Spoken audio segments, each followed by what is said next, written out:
Hey, it's Phil Ratcliffe with Rebel Financial, and thanks for tuning in today. Today we've got Charlie on from Employment Solutions. He's the president. Thanks so much for being here today, Charlie. Yeah.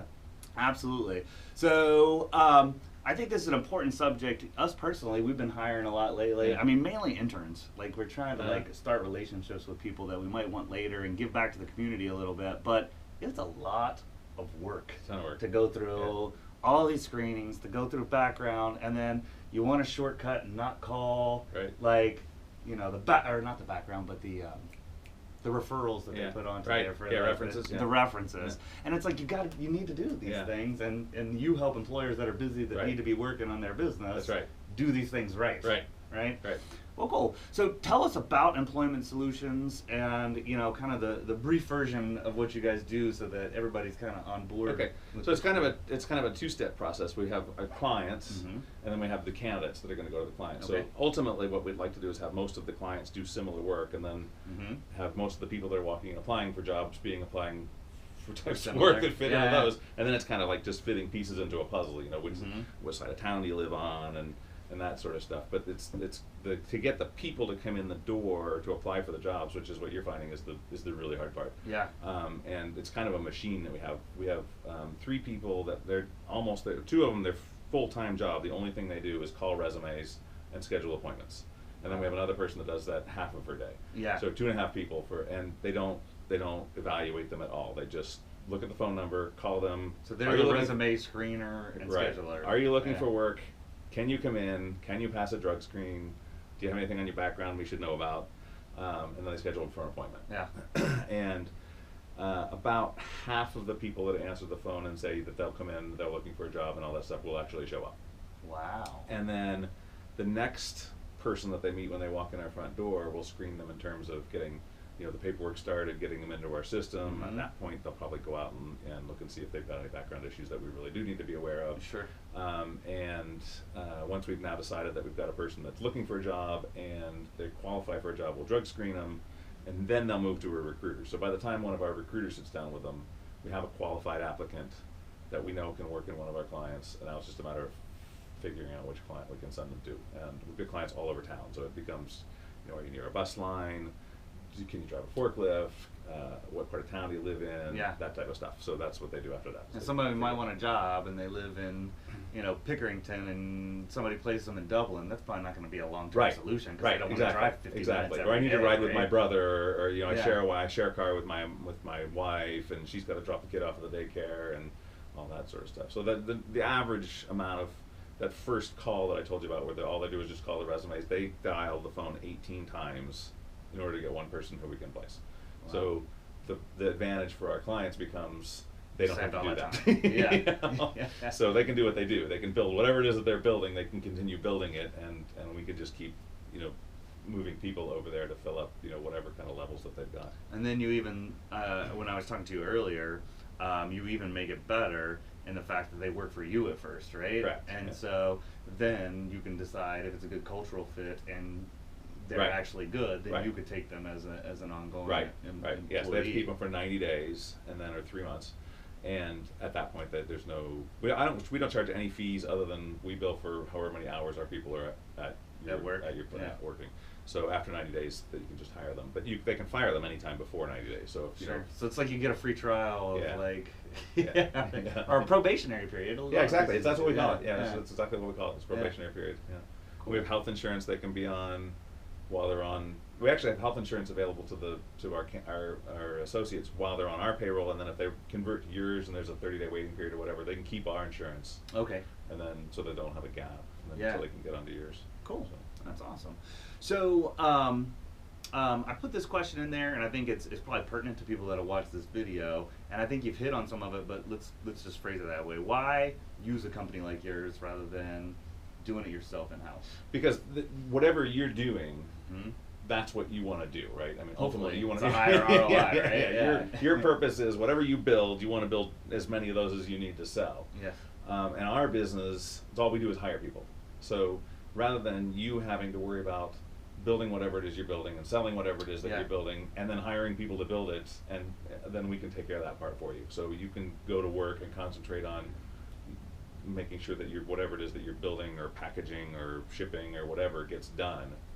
And you don't have to worry about, are people going to show up? If somebody doesn't show up, you can call us and we'll send somebody else, and you don't have to go call 19 more people or 18 more people or whatever. Start over again. Start over That's again. happened to me before when I've hired somebody and I thought I had the right person, and then like 2 weeks later, they're gone. Right. And then I just go without a person because I don't have time now because I'm behind already. Exactly. And you're trying to hire one person. Yeah. So imagine if you're trying to hire 40. And you're just always short. Right. Yeah. Right. Yeah. Right. Yeah. I get you could waste a lot of money too, through inefficiency of either not building what you're building, right, or not being able to build what you should have built, or wasting the time to keep doing it over and over. Right. And then the other component to it is that you don't have to once we send somebody over to you, you don't have to put them into your payroll system. So you don't have to figure out how much money to withhold for their taxes, and you don't have to match their Social Security, and you don't have to pay for their workers' comp or report them to the unemployment department. You don't have to do any of that stuff. The person shows up, they do whatever it is that you do, and then after 3 months, if they're doing it well, then you can keep them, and then you can put them into your system. So you're not overloaded with the paperwork and the reporting and the filing and the paying this, and you don't have to worry about it. And you said that like your payroll company will work with the other payroll companies so that it's not even a hindrance on the business or the owner or the HR or whoever it is. They'll just scoot over. That's right. Yeah, that's awesome. And we were talking before, because one of my questions was, how much does it cost on average? And I thought there would be some up costs, like big fee or so. And you told me it's just like 30 to 50% more salary wise, but you think that that's a lot. But when you minus out all the Social Security and the Medicare and the extra stuff, benefits, et cetera, then however much it may not be that much more. However much you're making to dial the phone to get people to come in to interview and sit down with them. Too. Right, so, it might be one of those areas to where it's like a true win-win. Right. To where you save as much as what we have to pay you, but you've got the economy of scale to make an awesome business off of it. Right. So I was impressed with that. I think that would definitely, if you're watching this, kind of take the edge off of the fear that this is just going to cost me an arm and a leg to do this. Like, no, it could actually be a scratch for you, and you could make more. Right. Yeah, by your business being more efficient. Right. Yeah. Right. Cool. Plus, once we get your whatever it is that you do figured out, and we know what kind of person to send over to you, your productivity is going to go up because you're not going to have the turnover anymore that you had, when you were trying to do it on your own. Absolutely. You'll have people that are staying there, and once you get somebody that's there for 3 months, they're obviously producing at a way higher level than someone that just started today. The longer you can get people to stay there, up to a point. I think there's a point when salaries just go up, but productivity goes down. I'm actually reading a book that talks about that, and it's more about human fairness than it is actually paying somebody what they're actually worth. But people kick you under the bus if you don't, basically react to social norms. In that terms of things, it's like I think one of the examples, it's a Richard Thaler book, but one of the examples was talking about professors or so, and like how much more they're paid than the younger professors, but the professors that are younger, productivity is like 2 to 3 times higher. Yeah. But so when you really think about, analytically from like, oh, I'm going to pay somebody based on how much they, put in or give back to the business or organization, that is totally antithetical. To that. But of course, the younger people look to say, are you going to take care of me later on? It can be a lot more complicated than what meets the eye, but of course economists are always going to try to make it too simple, like we're all econs. All right, so who do you find business or industry-wise as like the biggest user of your services? And then second to that, who gets the best ROI as well too? And maybe those are the same people if they really figure it out. Who gets the best ROI is the government. But so most of our clients are either small manufacturing companies, and most of them you would have never heard of. But you probably know what the end product that it's going to. There's like a lot of supply chain type stuff. So our company is building something for another company that's building something that'll go to a manufacturer of cars or something that you would totally recognize. But you wouldn't have any idea that the middleman, or the third guy down the line, or the fourth guy down the line. If you drive around Columbus, there's these little pockets of industrial areas that are just filled with small businesses that are making whatever. They've got 3 parts that they've been making for the same supplier for the last 20 years, and it would surprise you how much is going into the supermarkets. I had an intern a couple of years ago that we went and we looked at this company was making the conveyor belts that on the at the grocery store, you know, Sure. that rolls your groceries down. Oh, yeah. He's like, oh, it didn't even occur to me that somebody makes that stuff. You know, I thought it just and here came from is. China. Here's a million miles of it. Like everything else. Yeah. Yeah. And then a lot of logistics. There's Columbus has a lot of logistics. I see the companies, so- trucks. I live in Obed, so yeah, by Grove Quarry, and all those trucks are all over there. Yeah, all that. Yeah. So it's, you know, you take boxes out of the truck. It's all full of the same, you know, dress or shirt or whatever, and somebody has to put those on the shelves. And then when somebody orders them, somebody's got to go get one out of the box and put that in a box and ship it to, you know, whoever ordered. A lot of online. I've had a couple people tell me, like working for Amazon, that's like these robots will bring them things, and they gotta actually do the smart part of like sorting and stuff like that. Super sophisticated stuff. Yeah, they have these like there's one place that's got sunglasses and it has like a little light in it that you walk by the part that you need and it'll blink at you, and then there's a blink on the wall and you grab. You'll have a 1 or a 2 or whatever, and you grab however many that is. It's super sophisticated. Wow. Yeah. You don't even think about these things. Yeah. Yeah. Oh, cool. But the winner is, you know, we both win. Yeah, You yeah. know, so the client gets to keep doing whatever it is that they're doing, and we get to get paid for helping them do that. Sure. And you know, at the end of the day, we're both happy. Yeah. You know, so. So what about maybe, because that would be like lower skilled, higher volume. Mhm. What about more white collar businesses that, you know, they want, you know, at least a bachelor's and they're looking for a specific position? Do you guys do much of I that? don't. We or- don't do that. Okay. Yeah, there's a market for that. We Okay. don't dabble in that too much. You want more of the where it's easier to like screen a more mass amount of people. Yeah, we bill ourselves as the high end of the entry level labor market. Okay. So we're looking for people who probably don't have that much work experience. Sure. But they want it, and they want to, you know, they have certain skills, like they can show up to work every morning. You know, That's they're the not on hard thing drugs. with that market, right? Yeah, Is just right, to say, right. you know, I just need somebody that's a good person that's going to work hard. Right. You yeah. know? Yeah. Hey, if I stay here for 3 years, can I, you know, is there a chance I could be a supervisor or you know, make another $3 an hour or whatever? And all of our clients have that available. And those jobs are harder and harder to find, so to be able to match people together to Right. where it's more likely to be successful Right. is awesome, just Yeah. societally, Yeah. I think. Right. Yeah. Right. Cool. Right. Yeah. Cool. So I think we already kind of talked about, you know, how it works right at the beginning. You kind of gave us that overview of you have your people that are working really hard for people coming in to figure out who's qualified. So from the employee side of people that are looking for jobs, I mean, is that they're just putting their resumes like on Indeed or Monster? Or Yeah, how does it, where do you find Indeed, it on? Monster, and Career Builder, and Craigslist. We do a lot of what we do now at this point in where we are as a company is from word of mouth. So they'll apply with you directly rather than going to where you have to pay an extra thing to go through an Yeah, intermediary. nobody ever has to pay to apply with us, but so. Well, you know, where you would have to pay Monster. Oh yeah, It's or expensive for they us to work with employ, somebody yeah, that yeah. we have a recruiting strategy called the "You smell like what you rub up against." So if I know that you go to work every day, Yeah. and probably all your friends do too, right? People tend to associate with people that are like them. So, Sure. So we pay a bonus to you know, if you've got a friend that's looking for work or whatever, send them down, and we'll pay you a little bit of, you know, of a bonus for that. So yeah. once you've found good people and you've helped them find a job, Yeah. then they'll know other people in different times in their life when they're out of work. Right. Like, you know, just go down and talk to Employment Solutions, Right. and they'll get you a good place to Right. work instead of you having to go out and apply to Right. 30 different companies. Right. We were, So my it's, wife and I, my wife is our COO, and we were walking through Easton Mall, Uh-huh. and two guys walked past us, and one guy said to the other guy, "You need to go to Employment Solutions; they'll find you a job." And they walked right Just past by us. looking at Yeah. you. We had no idea. No, they didn't. They didn't know who we were. Oh, Yeah, it was wow, just that's total pretty coincidence. good. Yeah. Yeah. Like, oh, this is cool. This The is- word of mouth's working pretty good if you just hear it. That's right. Randomly, Yeah, absolutely, we do a lot of especially in a that. big city like this. Yeah. Yeah. Yeah, but we get about 200 or 300 resumes a day are in our inbox when we walk in the morning. Wow. Yeah, and most of them are you know. So what's the average demand then of how many jobs that employers are That needing? we have, typically we have between 80 and 100 jobs on any given day that we're trying to fill. Wow. So Today it's 100. It's that's over 100. still, so like the supply is still not meeting the demand. No. Because if it's, you know, 300 divided by 18, it's not 100. Right. Right.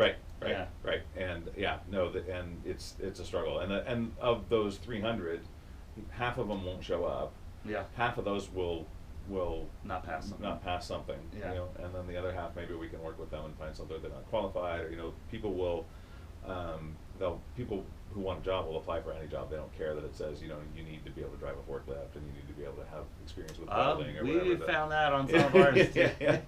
So I don't blame them. You know, what's the worst thing that can happen if they don't get a call, right? Yes. Not like they're gonna get fired. They didn't work there in the first place. Yeah, right. Exactly. So I would totally do that too. But yeah, we never have enough people coming in the door to fill all the jobs that we currently have, and that's the norm in town right now.